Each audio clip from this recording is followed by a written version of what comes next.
오늘은 주님의 날입니다. 예배 자리에 나오신 여러분들을 주님의 이름으로 환영하고 축복합니다. 한 주간 어떻게 지내셨는지 모르겠어요. 우리 앞뒤 좌우 계신 분들 반갑습니다. 또 환영합니다. 그렇게 같이 인사하셨으면 좋겠습니다. 네, 반갑습니다. 환영합니다.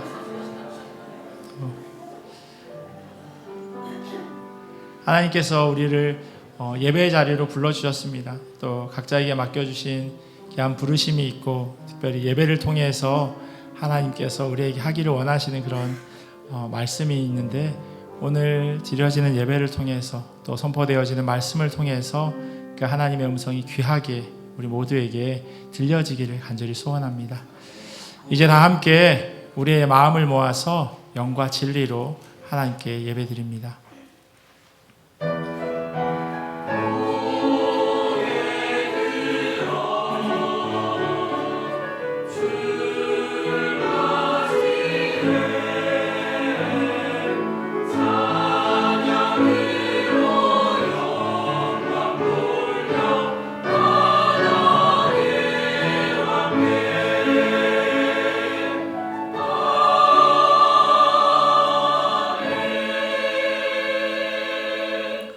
새 노래로 여호와께 노래하라. 온 땅이여 여호와께 노래할지어다.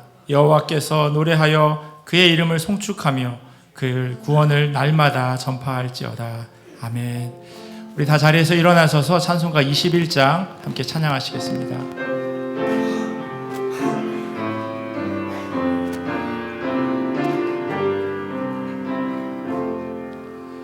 다 찬양하여라. 놀루왕 창조의 주께 내 온아수 찬양. 평강과 구원의 주님. 성도들아 주 앞에 이제 나와 즐겁게 찬양하여라. 다 찬양하여라. 놀라운 만유의 주께 복인한 날개 밑 불 품어 주시는 주님. 성도들아 주님의 뜻 안에서 내 소원 다 이루리라. 다 찬양하여라. 온 몸과 마음을 바쳐 이 세상 만물이 주 앞에 다 나와 찬양. 성도들아 기쁘게 소리 높여 영원히 찬양하여라.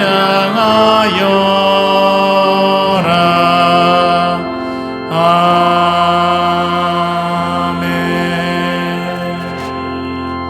함께 사도신경으로 우리의 신앙을 고백합니다.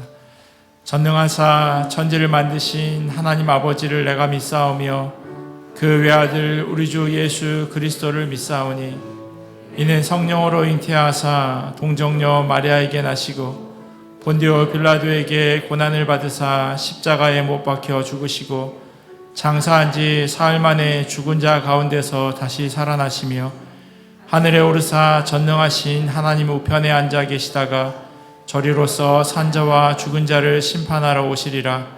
성령을 믿사오며 거룩한 공예와 성도가 서로 교통하는 것과 죄를 사하여 주시는 것과 몸이 다시 사는 것과 영원히 사는 것을 믿사옵나이다. 아멘. 우리 다 자리에 앉으셔서 주 믿는 사람 일어나 함께 찬양하시겠습니다.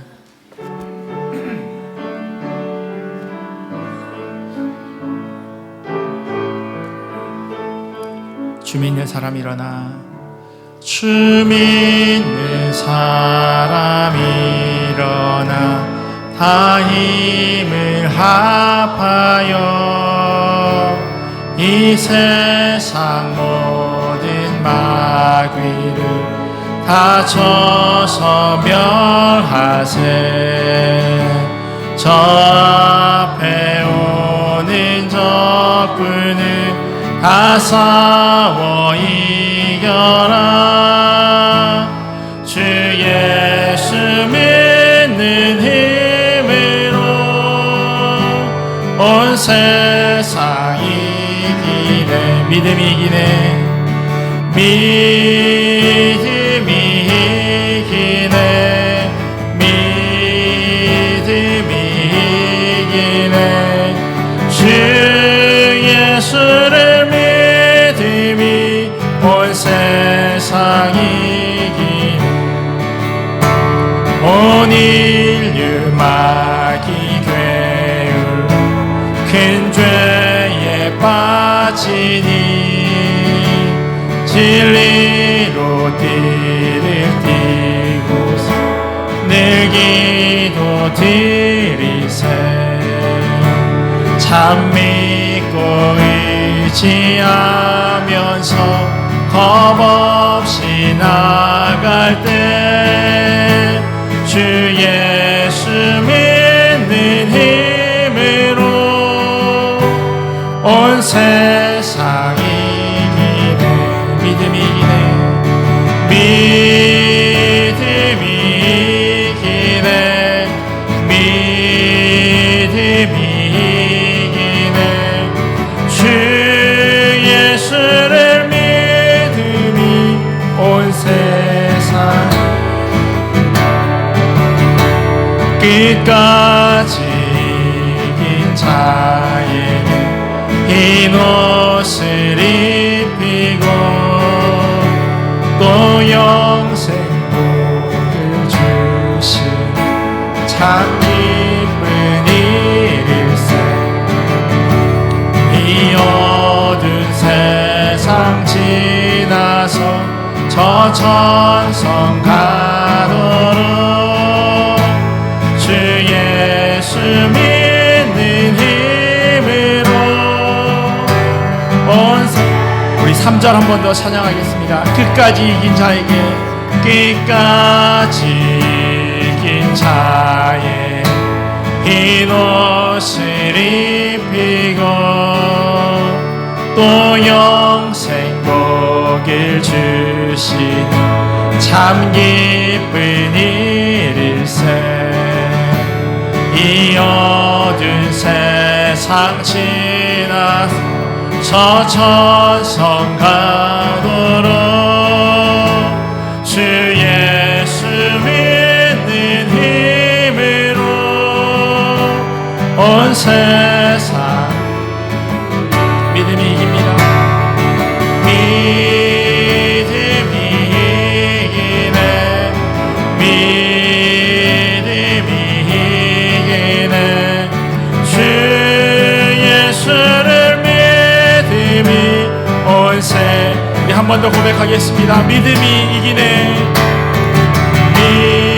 믿음이 이기네. 믿음이 이기네. 주 예수를 믿음이 온 세상 이기네.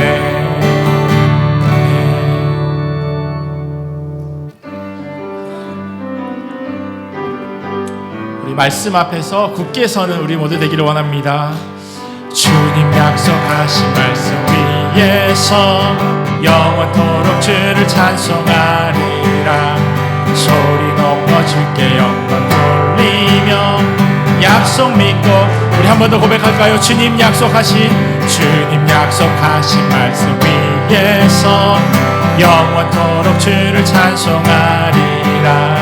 소리 높여 주께 영광 돌리며 약속 믿고 굳게 서리라. 굳게 서리. 영원하신 말씀 위에 굳게 서리. 굳게 서리. 그 말씀 위에 굳게 서리라.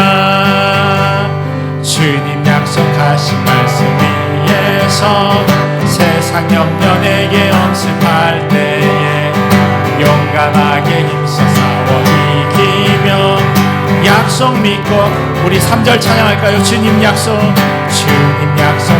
말씀 위에서 영원하신 주의 사랑이 믿고 성령으로 힘써 싸워 이기며 약속 믿고 굳게 서리라. 굳게 서리 영원하신 말씀 위에 굳게 서리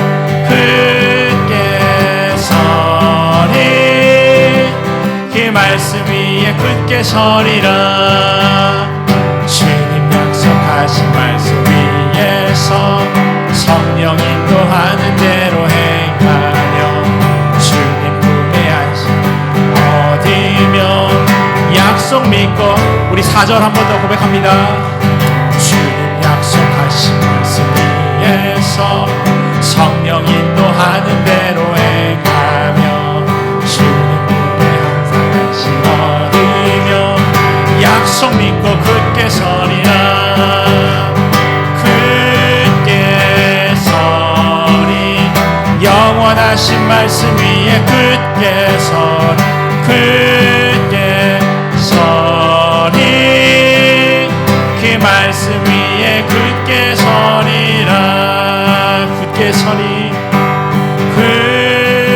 굳게 서리 영원하신 말씀 위에 굳게 서리 굳게 서리 그 말씀 위에 굳게 서리라. 하늘의 문을 여소서 하늘의 문을 여소서 이곳을 주목하소서. 주를 향한 노래가 꺼지지 않으니 하늘을 열고 보소서. 이곳에 임재하소서. 주님을 기다립니다. 기도의 향기가 하늘에 닿으니 주여 임재하여 주소서. 주님 오셔서 이곳에 앉으소서. 이곳에서 드리는 예배를 받으소서. 주님의 이름만이 오직 주의 이름만 이곳에 있습니다. 한 번 더 고백하겠습니다. 하늘의 문을 여소서. 하늘의 문을 여소서. 이곳을 주목하소서. 주를 향한 노래가 꺼지지 않으니 하늘을 열고 보소서.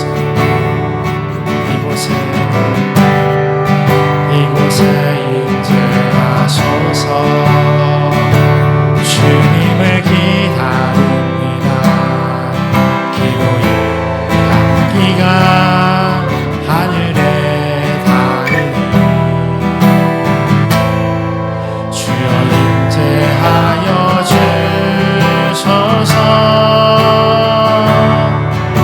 이곳에 오셔서 이곳에 앉으소서. 이곳에서 드리는 예배를 받으소서. 주님의 이름만이 오직 주의 이름만 이곳에 오셔서 이곳에 앉으소서. 이곳에서 드리는 예배를 받으소서. 주님의 이름만이 오직 주의 이름만 이곳에 있습니다. 우리 시간 함께 같이 기도하며 나아가겠습니다. 주님, 우리가 주님의 말씀 위에 굳게 서는 자들 되기를 간절히 소원합니다. 주님께 드리는 예배를 통해서 우리의 믿음이 자라게 하시고 예수 믿는 힘으로 세상 가운데서 이기는 삶을 살게 하여 주시옵소서라고 같이 기도하면 좋겠습니다. 또한 하나님, 우리에게 하나님 말씀을 허락하시는데 성령 하나님, 우리의 마음을 열어주시고 겸손하게 하나님의 말씀에 귀 기울이는 자들 되기를 원합니다. 함께 은혜 받는 자리, 하나님의 음성으로 들려지는 자리 되게 하셔서 주님께서 우리에게 명령하시는 대로, 말씀하시는 대로 우리가 그렇게 살아가기를 원합니다. 우리 기도의 제목 가지고 함께 같이 기도하며 나가겠습니다. 기도하겠습니다. 참 좋으신 하나님, 감사합니다. 하나님의 은혜 앞에 우리가 엎드려집니다. 하나님의 말씀 앞에 하나님 우리가 그렇게 순종하며 하나님 나아가기를 소원합니다. 무엇보다도 하나님, 우리가 주님의 말씀 위에 굳게 서는 자들 될 수 있도록 주여 은혜로 도와여 주시옵소서. 하나님의 말씀 붙잡게 하시고 주님께 드려지는 예배를 통하여서 우리의 믿음이 자라게 하여 주시옵소서. 무엇보다도 하나님 주신 힘으로 이기는 자들의 삶을 살기를 원합니다. 문제 앞에서, 어려움 앞에서 좌절하기보다는, 무릎 꿇기보다는 주님 앞에 먼저 달려가는 자들 되기를 원합니다. 그리하여서 하나님으로 인하여서 공급받아지는 그 힘이 우리의 삶을 움직이는 온전한 원동력됨을 기억하게 하여 주시옵소서. 특별히 하나님 기도합니다. 주님 주시는 말씀 가운데 우리가 거하기를 원합니다. 주님께서 우리에게 말씀하여 주실 때 그 말씀을 온전히 받게 하시고 하나님 우리의 삶에 온전히 녹여드리는 자들 되기를 원합니다. 그리하여서 하나님이 기뻐하시는 대로, 하나님이 원하시는 대로 그렇게 온전히 살아낼 수 있도록 주여 은혜로 도와여 주시옵소서. 감사합니다. 하나님.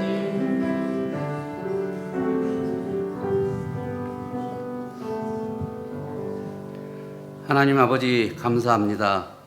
주님을 경배하고 찬양하는 이 자리에 예배자로 있게 해 주셔서 감사합니다. 모든 것이 주님의 은혜요, 저희를 향하신 한없으신 사랑임을 고백합니다. 때로 우리 자신의 수고와 능력을 자랑하며 삶의 중심에 서서 감사를 잊고 지낸 어리석음을 용서하여 주옵소서. 누리는 모든 것들이 하나님께로부터 왔음을 늘 기억하며 범사에 감사함으로 하나님을 영화롭게 하는 지혜로운 삶을 살길 소망합니다. 내 중심이 아닌 하나님의 중심으로 젖먹이 어린아이가 아닌 단단한 음식을 먹는 장성한 믿음의 사람으로 말씀을 삶에 적용하고 변화해가는 주님의 성숙한 자녀 되게 하옵소서. 천하보다 한 영혼을 귀히 여기시는 주님, 여러 상황을 통해 우리 나야 교회로 새 가족들의 발걸음을 인도해 주셔서 감사합니다. 우리 모두가 주 안에서 형제 자매이며 몸된 교회의 지체임을 주님의 사랑 안에서 확인하며 서로를 돌아보고 섬기며 세워지는 믿음의 공동체가 되게 하여 주옵소서.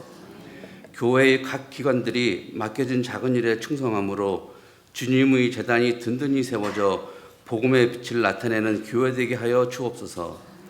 청소년을 지도할 정화준 부목사를 세워주셨사오니 함께 동역할 교사들을 세워주셔서 주일학교, 중고등부, 청년부가 모이는 교회가 되고 믿음의 차세대로 잘 양육받아 하나님 나라를 꿈꾸는 자녀들로 성장하게 하여 주옵소서. 주님께 나아오는 자들을 불쌍히 여겨주시고 작은 신음에도 응답하시는 주님, 영육으로 고통받는 환우들을 치료하여 주시고 살아계신 하나님의 역사하심에 증인되게 하여 주옵소서.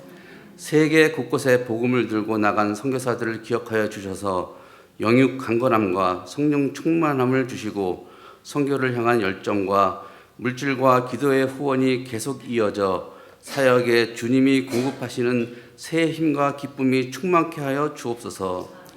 말씀을 들고서는 이충빈 목사에게 담대함을 주시고 선포되는 말씀으로 잠자는 영혼이 깨어나며 각 사람의 마음을 두드리는 소리에 닫혀진 문이 활짝 열리고 성령님을 마음 중심에 모셔드리는 오직 성령께서 역사하시는 감격의 시간이 되게 하여 주옵소서.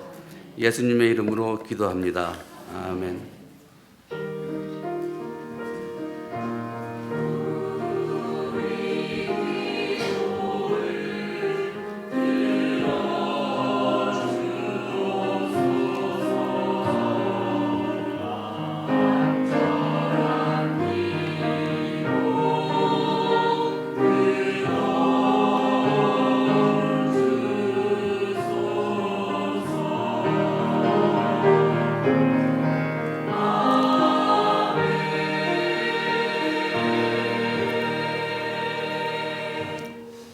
교회 소식 전해드리도록 하겠습니다. 주보를 참조해 주시면 감사하겠습니다. 먼저 등록하거나 방문하신 분 계셔서 소개해드리도록 하겠습니다. 윌리엄 장이라고 코리안 캐네디언이라고 이렇게 적어주셨는데요. 자녀들이랑 같이 오셨다고 하는데 어디 계신지 죄송하지만 잠깐만 자리에서 일어나 주실 수 있으세요? 밖에 계시나요? 거기 계시네요. 네, 반갑습니다. 네. 그리고 임정미, 조형준 가정에서 이렇게 등록하셨는데요. 자녀 둘 있다고 얘기하시는데 어디 계시는지. 바깥에 계시네요. 네, 네 반갑습니다. 네. 정태환 목사님 손녀 되시는 천서영 자매 청년부 오셨는데 반갑습니다. 네. 그리고 이규민 불학대학교 청년이라고 하는데요. 어디 계신가요 혹시? 이 앞에 계시네요. 네, 반갑습니다. 네, 감사합니다. 오늘 새로 나오신 분들은요, 예배 후에 그 본당 뒤쪽으로 나가시면 새가족 교육실이 있습니다. 거기에 오셔서 잠깐 이렇게 교제 나누고 그렇게 돌아가 주시면 감사하겠습니다. 오늘 1부 예배 후에 있었는데요. 2부 예배 후에도 목자 교육을 진행하도록 하겠습니다. 원래 지난주에 했어야 했는데 제가 깜빡 잊어버려서 죄송합니다. 그래서 목자님들 예배 후에 앞쪽으로 남아주시면 같이 목자 교육 하도록 하겠습니다. 다음 세대 교육을 위해서 같이 기도해 주셨으면 좋겠습니다. 특별히 청소년부 교사를 지금 모집하고 있습니다. 그래서 새로 부목사님도 오셨는데 같이 동역할 수 있는 그런 하나님 마음 주시면 같이 다음 세대 위해서 청소년부뿐만 아니라 아동부 그리고 유치부까지 하나님께서 주신 마음 가지고 같이 귀하게 동역하면서 세워가면 좋겠습니다. 그래서 혹시 교사로 헌신하기를 원하시는 분은 정하준 목사님께 연락해 주시면 감사하겠습니다. 돌아오는 주일 수요일 수요 성경 강의 후에 정기당에 모이도록 하겠습니다. 그리고 9월 27일 수요일 저녁 7시 수요 성경 강의 시간에요. 여선교회 헌신 예배를 드리도록 하겠습니다. 여선교회 되시는 분들은 꼭 참여해 주시면 감사하겠습니다. 그리고 다음 주일 9월 17일 주일 2부 예배 후에요. 도서관 교회 본당 빠져나가시면 왼쪽 편에 있는 방이 도서관인데요. 올해 상반기에 교회 등록하신 분들은 도서관에 오셔서 같이 저와 함께 새가족 교육을 받도록 하겠습니다. 길지는 않을 거고요. 저희 교회 소개 간단하게 같이 이야기를 나누려고 하니까요. 같이 꼭 참여해 주시면 감사하겠습니다. 지난 주일에 정재규 장로님 그리고 민경원 권사님 가정에서 애찬 헌금 하셨습니다. 그리고 배희정 집사님 아들 현영군과 정용철 이애경 집사님의 큰딸 은영양의 결혼식이 9월 17일 주일에 있습니다. 앵캐스터에서 있다고 하는데요. 많이 축하해 주시면 감사하겠습니다. 나머지 광고는 주보 참조해 주시고요. 혹시 빠진 광고 있나요?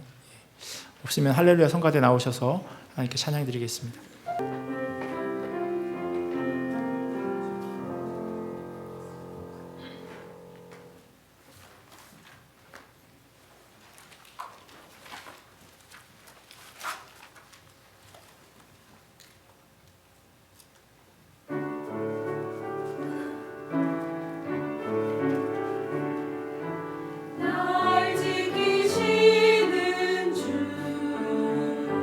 나의 피나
지키시는 주님,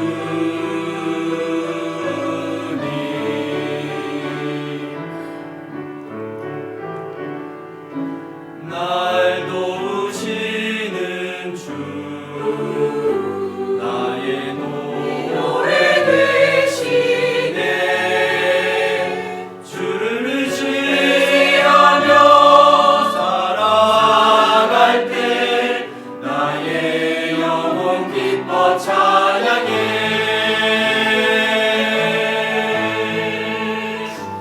오 하나님의 은혜로 있을 데 없는 자, 왜 구속하여 주는지 난 알 수 없도다. 내가 믿고 또 의지함은 내 모든 형편하시는 주님, 늘 돌보아 주실 것을 나는 확실히 아네. 나는 확실히 아네. 날 지키시는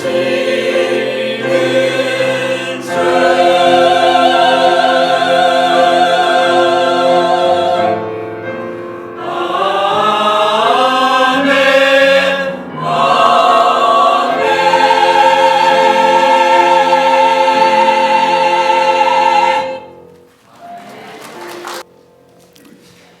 귀하고 복된 주님의 날입니다. 주님 주신 말씀 같이 보도록 하겠습니다. 오늘 우리에게 주신 하나님의 말씀은 출애굽기 14장 15절에서 31절까지 말씀입니다. 우리 자리에서 일어나셔서 하나님 주신 말씀 같이 보도록 하겠습니다. 출애굽기 14장 15절에서 31절까지 말씀 한 절씩 교독하고 마지막 31절은 함께 읽도록 하겠습니다. 여호와께서 모세에게 이르시되 너는 어찌하여 내게 부르짖느냐. 이스라엘 자손에게 명령하여 앞으로 나아가게 하고 지팡이를 들고 손을 바다 위에 내밀어 그것이 땅 이스라엘 자손이 바다 가운데서 마른 땅으로 행하리라.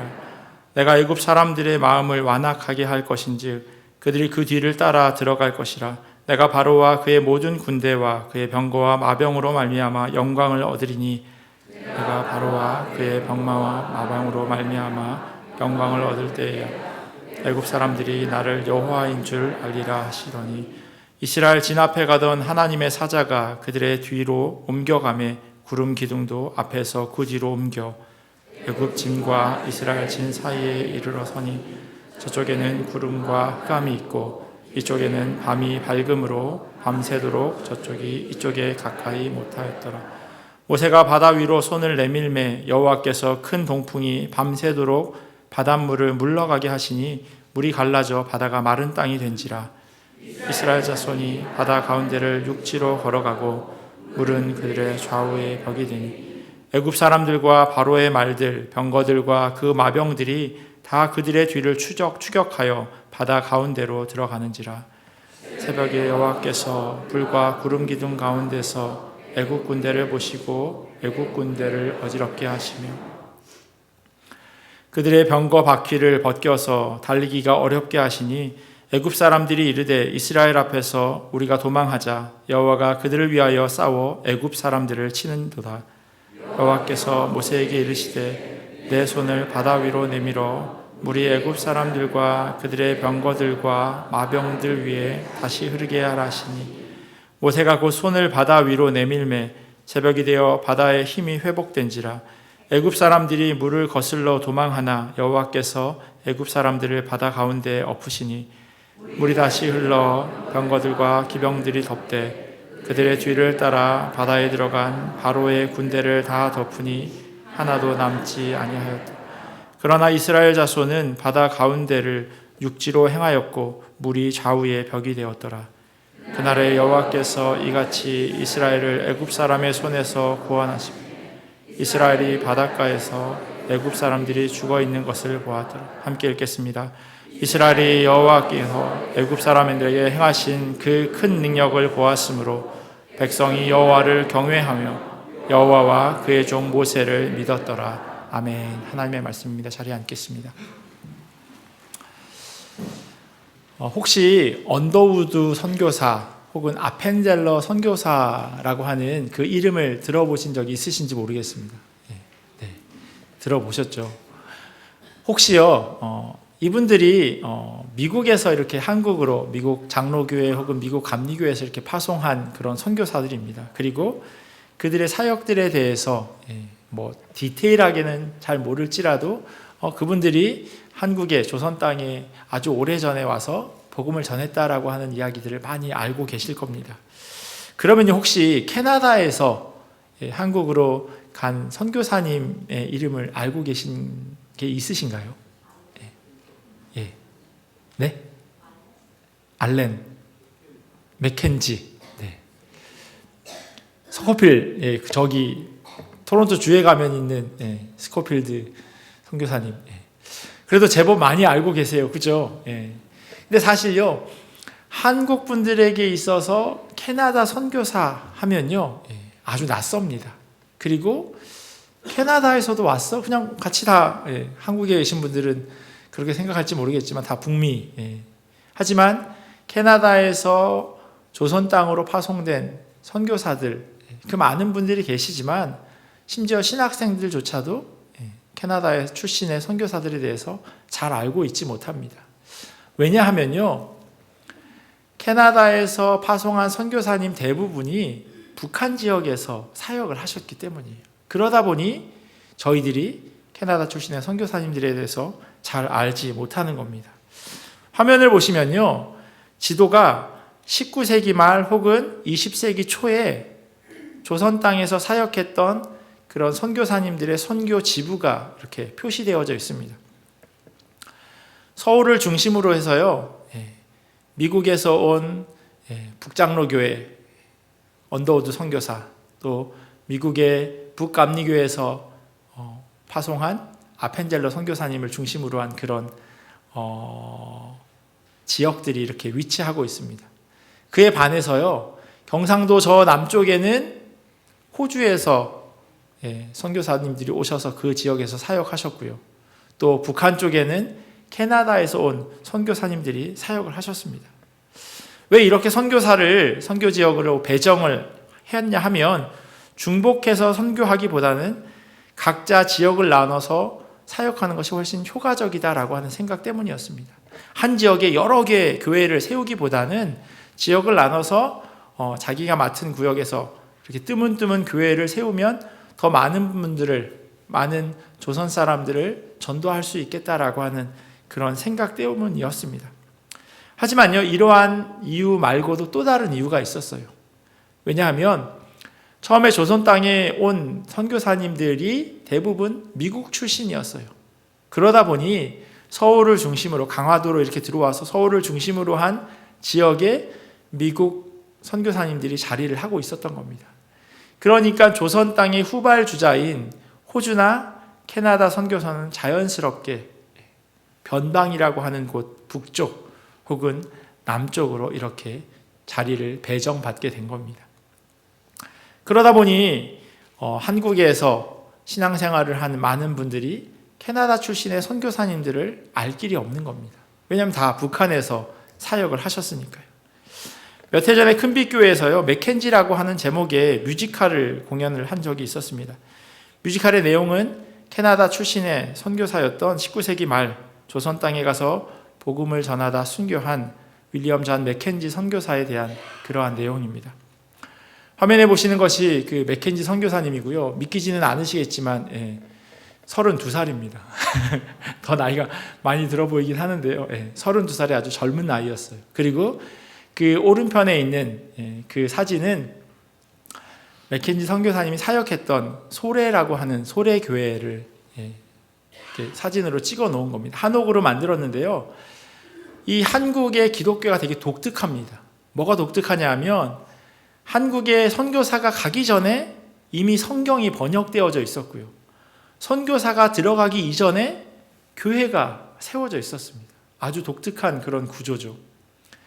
저 교회가 세워질 때요, 선교사들을 통해서 지원을 해주겠다고, 선교사들이 지원을 해주겠다고 그렇게 이야기했는데, 서상륜을 비롯한 저 교회의 성도들이요, 괜찮다고, 우리 교회는 우리가 짓겠다고 그렇게 해서 선교사들의 지원을 마다하고 조선 땅에 있는 사람들이 같이 모여서 그렇게 교회를 지었다고 합니다. 캐나다 출신의 최초의 선교사인 윌리엄 잔 맥켄지는요, 사실 캐나다 출신이기는 하지만 캐나다에서 파송한 선교사는 아닙니다. 그가 기도하는 가운데요, 마음 가운데 조선으로 건너와서 우리를 도우라라고 하는 음성을 들어요. 그래서 캐나다 장로교 선교부에 가서 파송해 줄 것을 요청합니다. 하지만 캐나다 장로교회에서는 조선 땅에 선교사를 파송할 계획이 없었습니다. 계획이 없으니 당연히 예산이 없고요. 그러니 선교사를 파송하겠다고 하는 결정을 하지 못했습니다. 당시 미국 선교사들도요, 조선 땅으로 가겠다고 했을 때 미국에 있는 교단에서 거기 말고 일본이나 중국이나 아니면 인도로 가는 건 어떻겠냐고 그렇게 권했다고 합니다. 왜냐하면 그만큼 조선이라고 하는 땅이 알려지지 않았고, 또 그 땅 가운데서 어떤 위험이 도사리고 있을지 알지 못하는 불모지의 땅이었기 때문입니다. 그래서 선교사를 파송하는데, 그래도 우리나라 선교사, 우리 교단에 속한 선교사가 가기 위해서 조금 안전한 곳으로 가기를 권면했던 겁니다. 그러한 마음이었기에 캐나다에서도 조선으로 선교사를 파송할 계획이 없었는데, 이 32살의 젊은 나이에 맥켄지 선교사는요, 개인 자격으로 조선 땅으로 들어옵니다. 결혼도 하지 않은 채 말입니다. 오라고 하는 사람은 없었는데 복음에 대한 열정을 가지고 헬리팩스에서 의학 공부를 하고, 그리고 조선 땅에 와서 사역을 한 지 불과 2년밖에 되지 않은 아주 젊은 나이에 생을 마감합니다. 다른 선교사들과 다르게요, 왜냐하면 서울에 살았던 많은 미국 출신의 선교사들은 한옥보다는 양옥을 선호했고요. 심지어는 2층 집으로 그렇게 지어서 살고 있었습니다. 하지만 맥켄지 선교사는 그 소래 동네에 그냥 사람들이 살고 있는 똑같은 모양으로 초가집에서 똑같이 한복을 입고 사람들이 먹는 된장국에 그 보리밥을 먹으면서 2년 동안 지내다가 영양실조와 그리고 그런 많은 것들이 쌓여져서 일사병이 원인이 되어서 그렇게 생을 마감하게 됩니다. 그렇게 한 사람의 미랄이 되어서 땅에 떨어졌을 때 그것이 아주 큰 결실을 맺게 되죠. 서울에서 사역하고 있었던 미국 출신의 그 언더우드 선교사가요, 캐나다로 편지를 보냅니다. 캐나다에서 보내진 않았지만 캐나다 출신인 선교사가 우리 조선 땅에서 사역하다 이렇게 순교했다라고 하는 그 소식을 캐나다 교회에 편지로 보내게 되었고요. 그 소식이 교회에 아름아름 전해지면서 우리도 그 땅으로 보내자. 한 사람의 그 미랄이 떨어진 것, 그것을 헛되게 하지 말자라고 하는 마음을 가지고 선교사를 보낸 게 184명이었다고 합니다. 그렇게 많은 선교사들이 정말 어느 누구도 선뜻 가려고 하지 않은 그 땅으로 발길을 돌렸습니다. 하나님의 말씀을 의지하며 살아간다고 하는 것은요, 때로는 사람들로 하여금 너무 무모한 거 아니야 라고 하는 이야기를 듣게 되기도 합니다. 하지만요, 하나님께서는 우리로 하여금 그렇게 살아가라고 말씀하십니다. 오늘 우리가 함께 읽은 이 출애굽하는 이스라엘 백성들조차도 동일한 그런 사람들의 이야기를 들었을 겁니다. 당시 강대국이었던 이집트를 탈출해서 살아간다고? 너무 무모한 것 아니야? 라고 하는 이야기를 그들도 동일하게 들었을 겁니다. 지난주 우리는요, 새로운 시작이라고 하는 제목을 통해서 6월절에 대해서, 6월절이 우리에게 허락하신 그런 은혜들을 같이 나누었습니다. 6월절이라고 하는 것을 통해서 하나님께서 우리를 구원하셨다라고 하는 그 은혜를 다시 한번 되새길 뿐만 아니라 그 6월절이 담고 있는 그 의미, 우리만 그 구원을 경험하는 것이 아니라 내가 경험한 그 은혜를 다른 사람들과 함께 공유하고 나누는 그런 의미가 담겨 있다고 하는 것을 함께 들었습니다. 그 마지막 10번째 재앙이 시작되었고요. 그리고 이집트 왕의 마음이 움직였습니다. 출애굽기 12장 29절과 30절 말씀을 제가 세번역 성경으로 읽어드릴게요. 한밤중에 주님께서 이집트 땅에 있는 처음 난 것들을 모두 치셨다.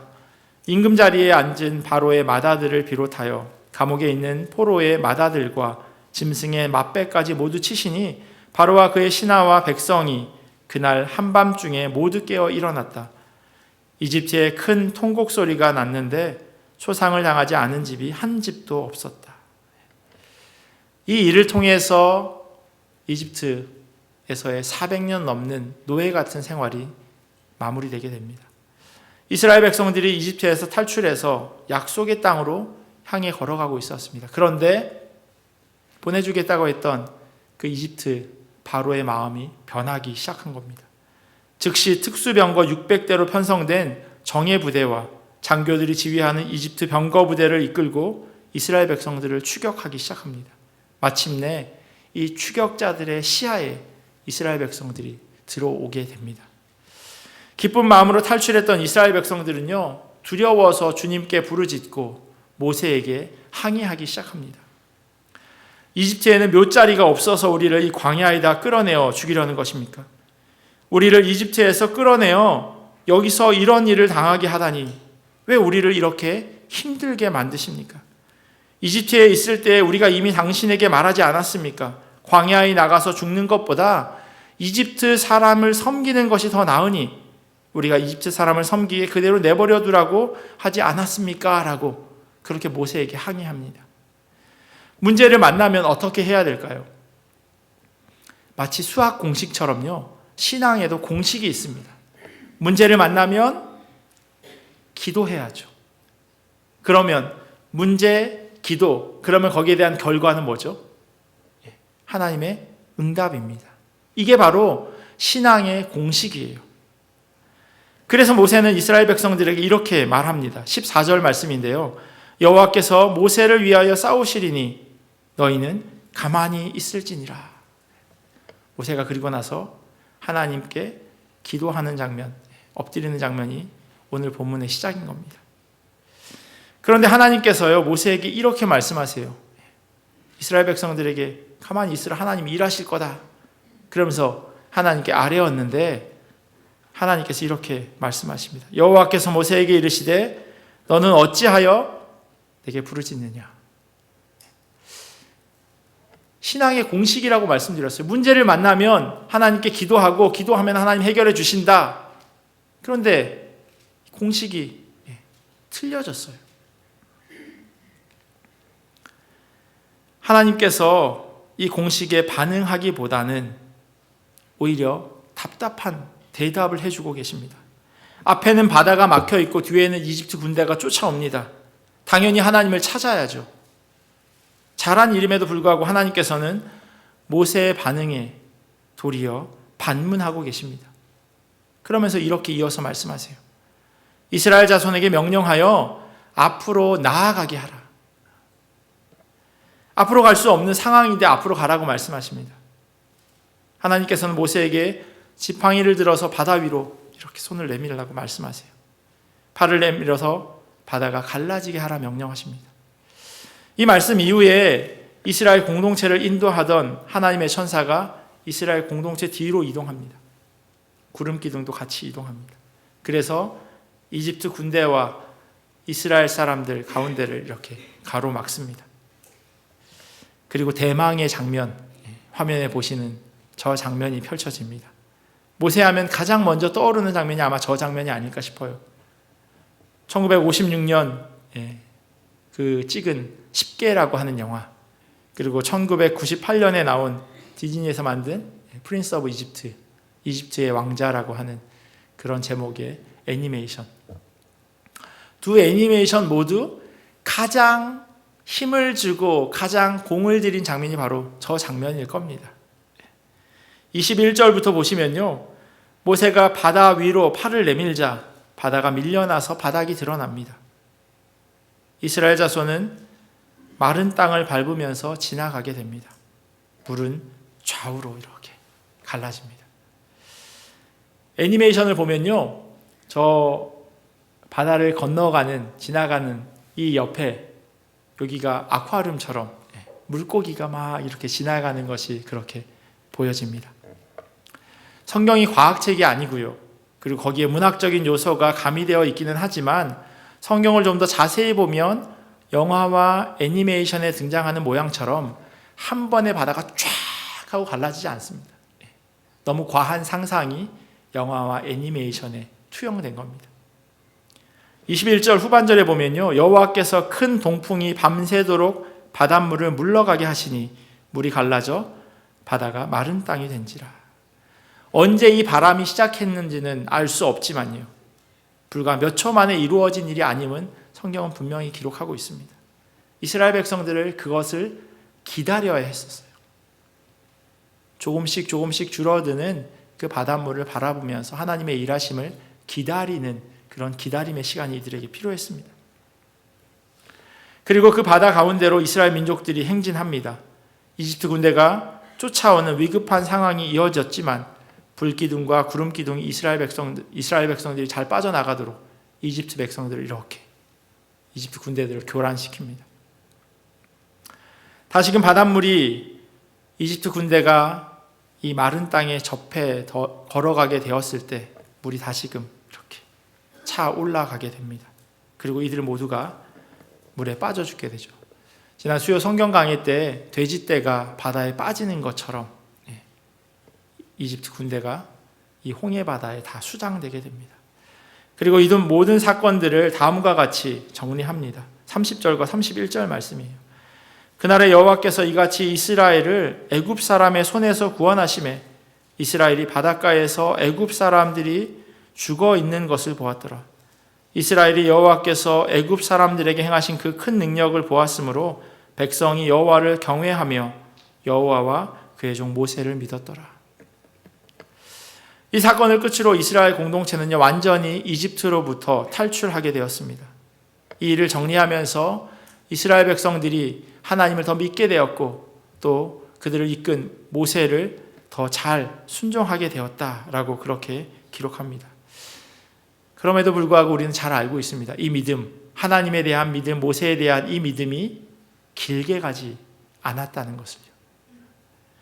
이스라엘 백성들에게 있어서 이 사건은요, 출애굽기 14장 마지막에서 정리하는 것처럼 하나님의 크고 위대하심을 다시 한번 확인시켜주는 그러한 사건입니다.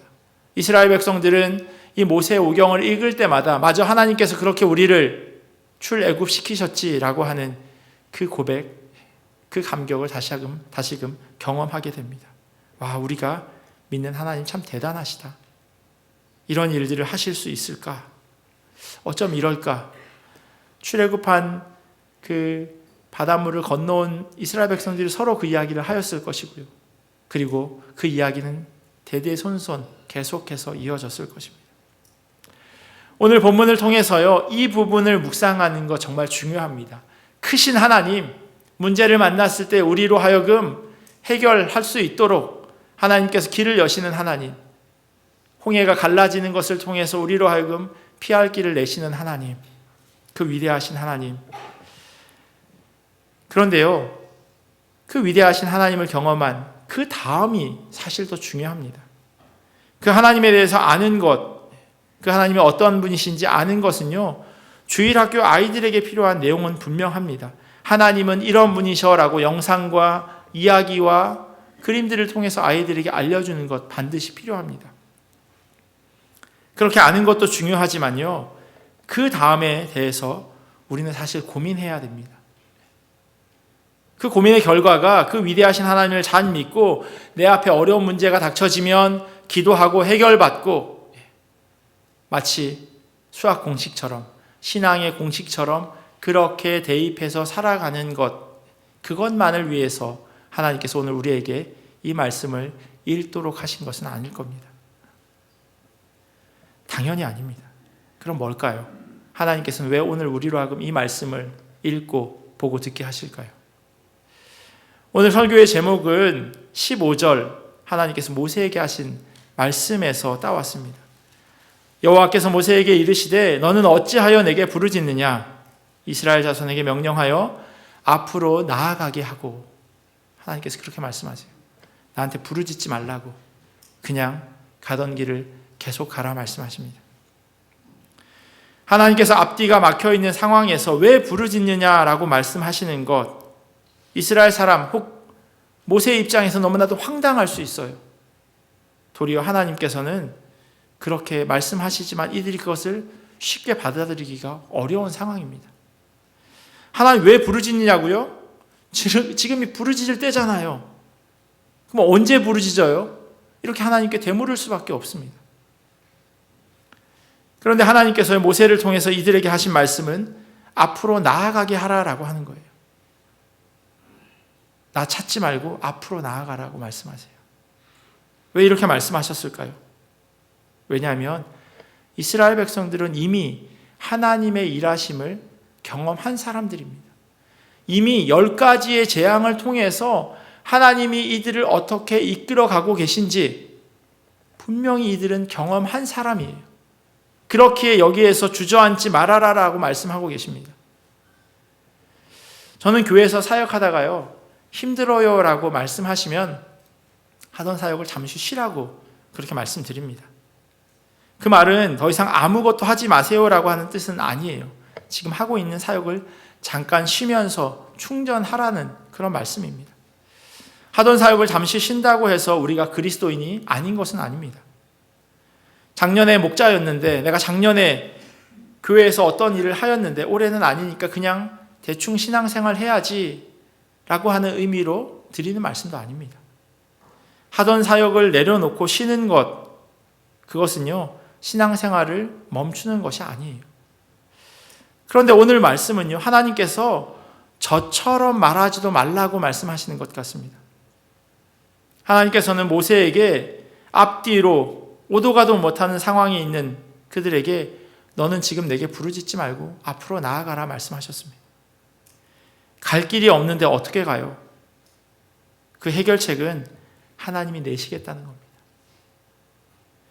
하나님께서 그 자리에 함께 하시기에, 그리고 그 상황을 누구보다 잘 알고 계시기에 하나님께서는 멈추지 말라 말씀하십니다. 이들로 앞으로 나아가게 하라라고 모세에게 이르십니다. 예수님께서도 이와 비슷한 상황을 경험하셨습니다. 바로 겟세마네 동산에서 잡히시기 직전의 상황이었습니다. 예수님께서 이렇게 기도하세요. 내 아버지여, 만일 할만하시거든 이 잔을 내게서 지나가게 하옵소서. 그러나 나의 원대로 마시옵고 아버지의 원대로 하옵소서. 그리고 나서 또다시 기도하십니다. 내 아버지여, 만일 내가 마시지 않고는 이 잔이 내게서 지나갈 수 없거든 아버지의 원대로 되기를 원하나이다. 그리고 마지막 세 번째, 성경은요 같은 기도의 제목으로 기도했다라고 기록되어 있습니다. 하지만 성경을 보시면 이 기도에 하나님께서 아무런 응답도 하지 않으세요. 오늘 모세에게 했던 것처럼 그러한 응답도 하지 않으세요. 그러나 우리는 예수님이 받으셨던 그 기도의 응답을 잘 알고 있습니다. 그것은 바로 십자가를 지심으로 우리 모두의 죄를 사하시는 것이었습니다. 하나님께서는 예수님께 앞으로 계속 나아가라 말씀하셨습니다. 예수님뿐만 아니라 예수님의 그 복음을 전한 사도 바울도 마찬가지였어요.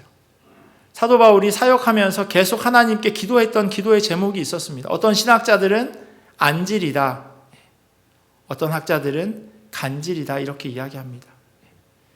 내가 큰 글씨로 쓴다라고 하는 이야기를 통해서 사도 바울이 눈에 안질이 있었구나라고 그렇게 이야기합니다. 사역하는데 안질이 있는 게 뭐 큰 해가 될까요? 제가 교회에 와서요, 여러분들을 만나고 누군지 제대로 알아보지 못한다면 여러분들 아마 당황스러우실 겁니다. 누구를 바로 뵀는데 엉뚱한 이름을 얘기한다면 왜 이러지? 이름 알만도 한데 이렇게 생각하실 수도 있을 것 같아요. 눈에 안질이 있어서 성도들을 제대로 돌보지 못하고요, 주신 하나님의 말씀을 제대로 읽어내지 못한다면 사도 바울이 사역하면서 그것이 얼마나 자기에게 핸디캡으로 그렇게 작용되어졌을까요? 아마 디프레스에는 그런 요인이 되었을 겁니다. 간질은 더 심하겠죠. 말씀을 나와서 전하다가 갑자기 쓰러져요. 눈을 떠보니 이미 교인들은 다 집으로 돌아간 상황. 얼마나 마음이 힘들까요? 강단에 설 때마다 아마 마음 가운데 그 두려움이 있을 거예요. 내가 혹시 또 쓰러지면 어떡하지? 교인들은 어떻게 생각할까요? 남의 병은 고치는데 자기 병은 못 고치는구나. 사도 바울이 전하는 그 이야기가 제대로 들려질까?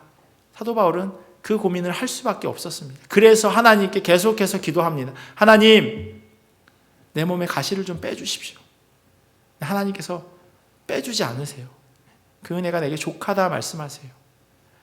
그것을 통해서 계속해서 너의 부족함을 기억하고 하나님이 맡겨주신 사역을 감당하라 말씀하세요. 그래서 사도 바울은 주저앉지 않았습니다.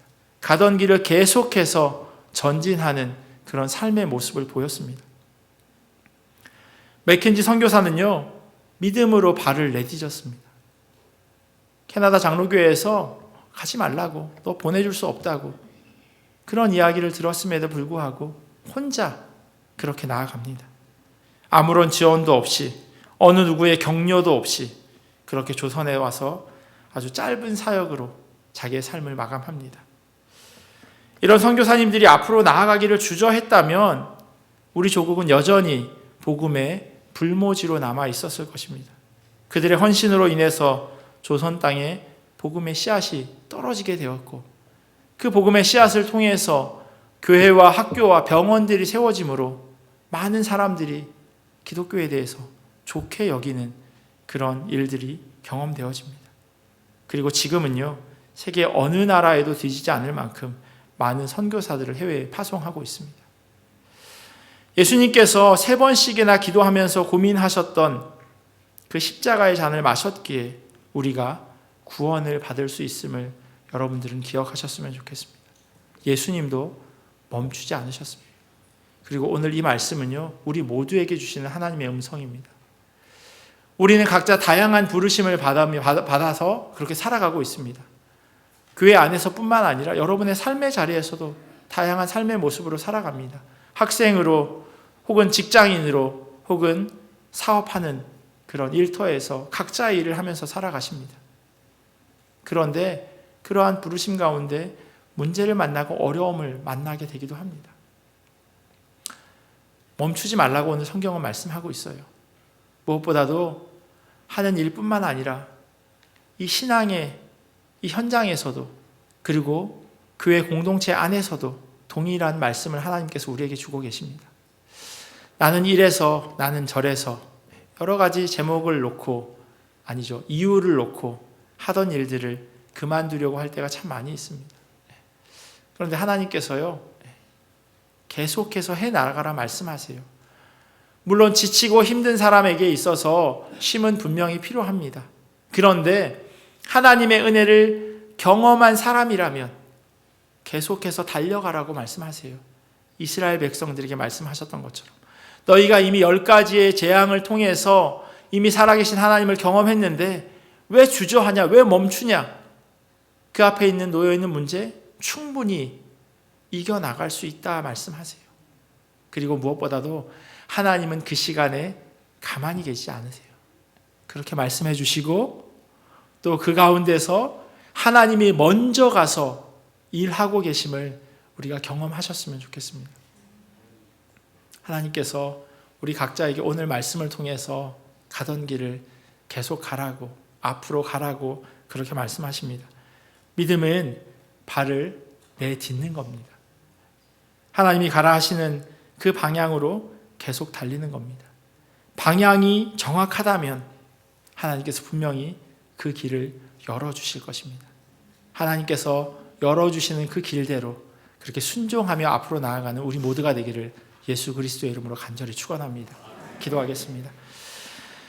참 좋으신 하나님 감사합니다. 문제 앞에서 어려움 앞에서 주저하게 되고 멈추게 되고 때로는 쓰러져서 일어날 수도 없는 그런 상황에 놓일 때도 있음을 고백합니다. 하나님, 그러나 그러할 때 우리를 홀로 내버려 두지 않으시는 주님을 바라보게 하여 주시옵소서. 우리로 하여금 나아가라 말씀하시지만 우리만 홀로 가는 것이 아니라 하나님께서 함께 동행하고 계심을 우리로 하여금 기억하게 하여 주시옵소서. 그리하여서 주님과 걸음을 맞추면서 주님께서 열어주시는 그 길대로 그렇게 순종하며 나아가는 우리 모두 될 수 있도록 은혜로 더하여 주시옵소서. 감사하며 사랑이 많으신 예수님의 이름으로 기도합니다. 아멘. 우리 주신 말씀 기억하면서 찬송가 545장 함께 찬양하시겠습니다.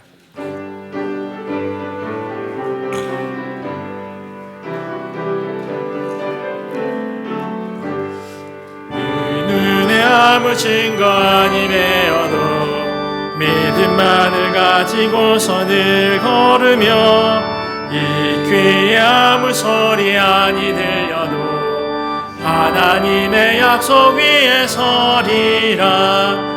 걸어가세 믿음 위에 서서 나가세 나가세 의심 버리고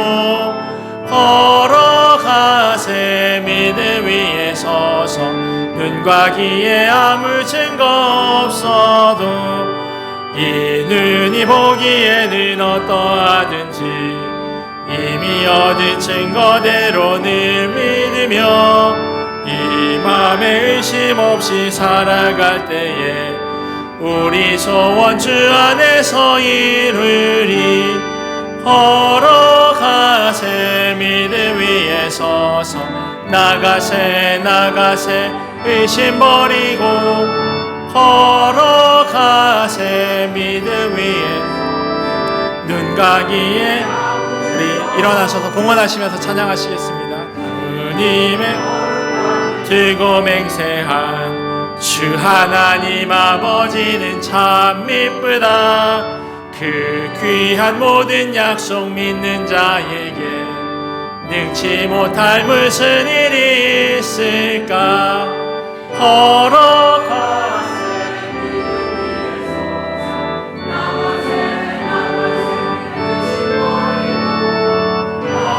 걸어가세 믿음 위에 서서 눈과 귀에 아무 증거 없어도. 아멘. 삶 가운데 함께하여 주시고 항상 힘주셔서 감사합니다. 창림 기념주일 꽃꽂이로 헌금하였습니다. 선교지 교회 건축을 시작하시고 헌당하게 하신 하나님의 은혜 감사합니다. 범사에 감사합니다. 범사에 감사하며 손주와 며느리 은혜 안에 사역 잘 마치고 돌아오게 하심 감사합니다. 좋은 교회와 만남으로 인도해 주신 하나님 감사합니다. 사랑하는 성령 하나님 범사에 감사드립니다. 범사를 주님께 감사드립니다. 모든 것을 주님께 감사드립니다. 또 생일 감사헌금 그리고 1,000번째의 예물 드렸습니다. 우리 드려진 헌금 위해서 같이 기도하겠습니다. 하나님 감사합니다. 언제나 하나님께서 우리로 하여금 나아가게 하시고 또 우리의 앞길을 열어주시고 또 그 길 가운데 걸어갈 때 여러 가지 많은 감사의 기도 제목을 가지고 주님 앞에 드리게 하시니 감사합니다. 하나님, 우리의 부족함을 아시지요. 부족함에도 불구하고 그렇게 끊임없이 공급하여 주시는 그 주님의 은혜에 감사할 수밖에 없음을 고백합니다. 삶의 자리에서 여러 가지 문제 만나지만 또 그 문제 가운데서 일하시는 하나님을 보게 하시고 또 우리가 수고하고 땀 흘린 것 가운데서 주님께 돌려드릴 수 있는 그런 마음까지도 허락하여 주시니 감사합니다. 언제나 모든 것이 은혜이고 하나님의 인도하심임을 고백하게 하시고 또한 드려진 물질이 하나님 나라 위하여서 귀하게 잘 사용되어질 수 있도록 인도하여 주시옵소서. 어려운 형편으로 인하여서 하나님 드리지 못한 손길들 하나님 기억하여 주시옵소서. 이들의 삶 가운데도 하나님 간섭하고 개입하셔서 정말로 하나님이 물질로 인하여서 이 땅 가운데 어려움 당하지 않도록 주님의 모든 성도들의 삶을 붙잡아 주시옵소서. 지금은 우리 주 예수 그리스도의 크신 은혜와 하나님 아버지의 사랑하심과 성령님의 교통하심이 주님을 의지하고 나아가기를 소원하는 주님의 자녀들 머리 위에 그리고 이들의 가정과 삶의 자리와 주님의 몸된 교회 위에 지금부터 영원토록 함께 하시기를 간절히 축원하옵나이다.